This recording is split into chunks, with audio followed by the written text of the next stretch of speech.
بسم اللہ الرحمن الرحیم۔ معزز خواتین حضرات، السلام علیکم ورحمۃ اللہ وبرکاتہ۔ کون سی نظر پوری کرنا ضروری ہے؟ یہ ہے ہمارے آج کے حدیث کے سبق کا موضوع۔ مشکوٰۃ المصابیح کتاب الایمان والنذور، باب ہے نظروں کا، 3441ویں حدیث کتاب میں اور 12ویں ہے باب میں۔ الفاظ سماعت فرمائیے گا۔ وعن ثابت بن الضحاک رضی اللہ عنہ قال نظر رجل على عهد رسول اللہ صلی اللہ علیہ وسلم ان ينحر ابلا ببوانة فأتى رسول الله صلى الله عليه وسلم فأخبره فقال رسول الله صلى الله عليه وسلم هل كان فيها وثن من أوثان الجاهلية يعبد؟ قالوا لا. قال فهل كان فيه عيد من أعيادهم؟ قالوا لا.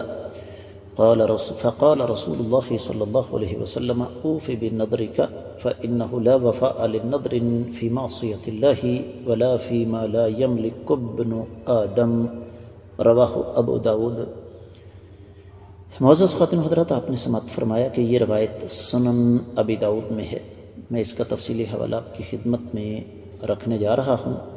سنن ابی داود کتاب الایمان والنذور، 27واں باب ہے نظر پوری کرنے کی تاکید، 3113ویں حدیث۔ سنن ترمذی میں 1527، اور یہ حدیث سند کے اعتبار سے بالکل صحیح ہے۔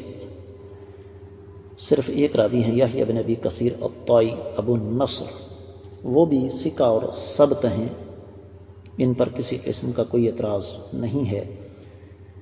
اور جہاں تک اس بات کا تعلق ہے کہ یہ کبھی ارسال کر دیتے ہیں، کبھی تدلیس کر دیتے ہیں، تو وہ کم از کم اس روایت کی حد تک نقصان دہ اس وجہ سے نہیں کہ اس کی تائید دیگر روایات سے ہو جاتی ہے۔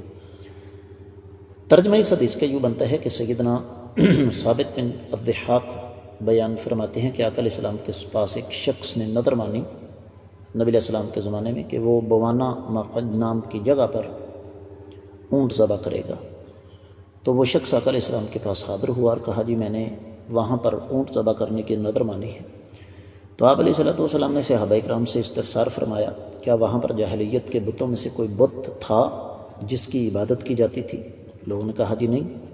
پھر آپ علیہ السلام نے دریافت فرمایا کہ کیا کفار کی عیدوں میں سے کوئی عید وہاں منائی جاتی تھی؟ صحابہ اکرام نے فرمایا جی نہیں۔ تو آقا علیہ السلام نے فرمایا اپنی نظر پوری کر لو، البتہ گناہ کی نظر پوری کرنا جائز نہیں، اور نہ ہی اس چیز میں نظر ہے جو انسان کی ملکیت میں نہیں ہے۔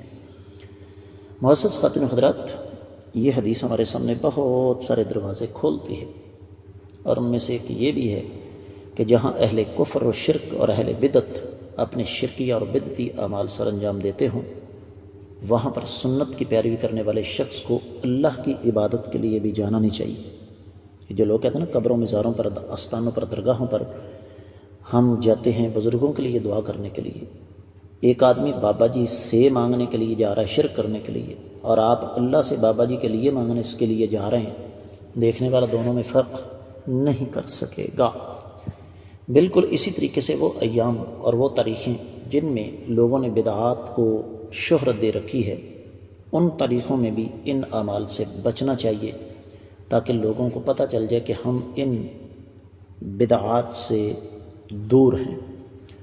اور یہ بھی پتہ چلتا ہے کہ بتوں کی جگہ میلے ٹھیلے یہ دراصل اسلام کا کلچر نہیں، یہ کافروں کی ثقافت ہے۔